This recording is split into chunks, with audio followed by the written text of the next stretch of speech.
Assalamualaikum warahmatullahi wabarakatuh. Perkenalkan, nama saya Devianto Kurniawan dengan NIM 03071282 dari Praktikan Kak Giovanni Ramadhani.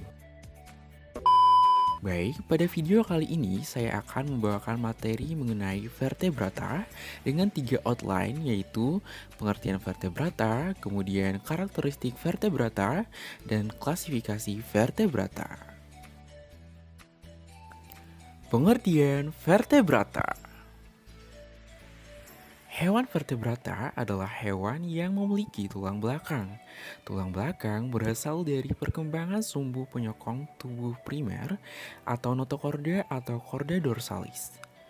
Notokorda vertebrata hanya ada pada masa embrionik. Setelah dewasa, akan mengalami pendulangan menjadi sistem penyokong tubuh sekunder, yaitu tulang belakang atau vertebrae. Karakteristik vertebrata. Secara umum, vertebrata memiliki karakteristik yaitu sebagai berikut. Yang pertama, memiliki syaraf yang terdiri dari otak dan sumsum tulang belakang. Kedua, bernapas dengan paru-paru, kulit ataupun insang. Ketiga, memiliki kelenjar bundar dan endoksin yang menghasilkan hormon pengendali. Keempat, memiliki suhu tubuh yang panas dan tetap atau homotermal atau bersuhu tubuh dingin sesuai dengan kondisi lingkungan atau poikilotermal. Kelima, alat pencernaan memanjang mulai dari mulut hingga anus yang letaknya di sebelah ventral dan dorsal. Dan terakhir, berkulit epidermis pada bagian luar dan kulit endodermis pada bagian dalam. Klasifikasi vertebrata. Secara umum, vertebrata dapat diklasifikasikan ke dalam 5 kelas, di mana yang pertama ada Pisces, kemudian reptil, ketiga ada aves, kemudian amfibi, dan terakhir mamalia. Baik, pertama ada Pisces. Pisces merupakan kelompok vertebrata yang hidup di perairan dengan menggunakan sirip untuk bergerak dan menjaga keseimbangan tubuh dan memiliki jumlah spesies yang beraneka ragam. Pisces juga dapat diartikan sebagai hewan poikilotermik atau berdarah dingin yang paling beraneka ragam dalam jumlah spesies lebih dari 27.000 di seluruh dunia. Pisces sendiri dibagi ke dalam 3 subkelas. Yang pertama ada ikan tak berahang, contohnya adalah agnatha. Kemudian ikan bertulang rawan, contohnya adalah ikan hiu. Dan yang terakhir adalah ikan bertulang sejati, contohnya adalah ikan bandeng. Kemudian salah satu contoh fosil Pisces yaitu Myxine glunitosa dengan taksonomi sebagai berikut. Oke, selanjutnya adalah reptil. Reptil merupakan hewan yang berjalan dengan cara melata atau merayap. Reptil sendiri diambil dan berasal dari kata reptans yang berarti melata atau merayap. Secara umum, reptil merupakan kelompok hewan vertebrata yang berdarah dingin serta memiliki sisik yang menutupi tubuhnya. Kemudian reptil sendiri dapat dibagi ke dalam 3 ordo.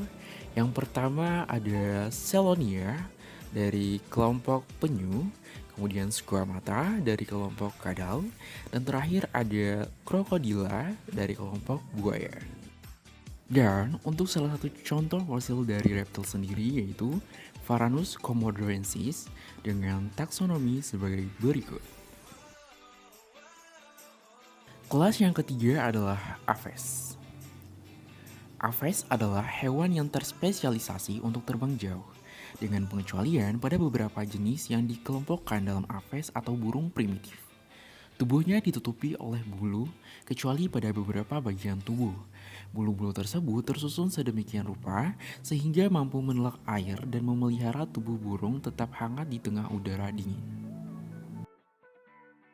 Aves sendiri dapat dibagi ke dalam beberapa ordo yaitu sebagai berikut, dimulai dari ordo Accipitriformes dan terakhir ada ordo Trogoniformes seperti pada gambar berikut.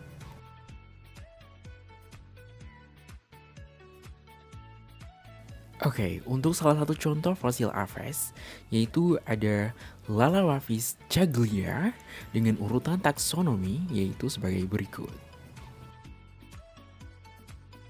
Yang keempat ada kelas amfibi.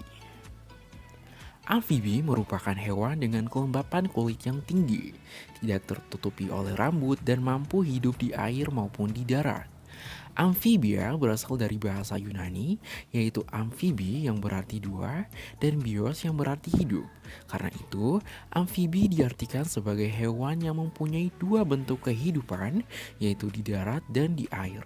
Amfibi adalah kelompok terkecil di antara vertebrata dengan jumlah hanya 3.000 spesies. Kemudian amfibi dapat dibagi ke dalam 3 ordo. Yang pertama ada Caudata, contohnya adalah salamander raksasa. Kemudian ada Anura, contohnya adalah katak. Dan yang terakhir adalah Apoda, contohnya adalah caecilian. Selanjutnya, untuk salah satu contoh fosil dari amfibi, yaitu ada Andreas sp. Dengan susunan taksonomi yaitu sebagai berikut. Kemudian kelas yang terakhir yaitu mamalia. Hewan mamalia adalah hewan yang menyusui dan merupakan hewan dengan spesies yang paling beragam di bumi. Mamalia hadir dalam bentuk dan ukuran yang beragam, cara hidup di lingkungan dan habitatnya pun beragam. Semua mamalia berinteraksi dengan satu sama lain. Kemudian mamalia dapat dibedakan ke dalam beberapa ordo, yaitu sebagai berikut. Dimulai dari ordo Monotremata hingga ordo Turbulidentata seperti pada gambar berikut. Dan yang terakhir, salah satu contoh fosil mamalia yaitu ada Icharonixteris sp dengan susunan taksonomi sebagai berikut. Oke, sekian pemaparan materi dari saya. Lebih dan kurangnya mohon dimaafkan. Akhir kata saya ucapkan wassalamualaikum warahmatullahi wabarakatuh.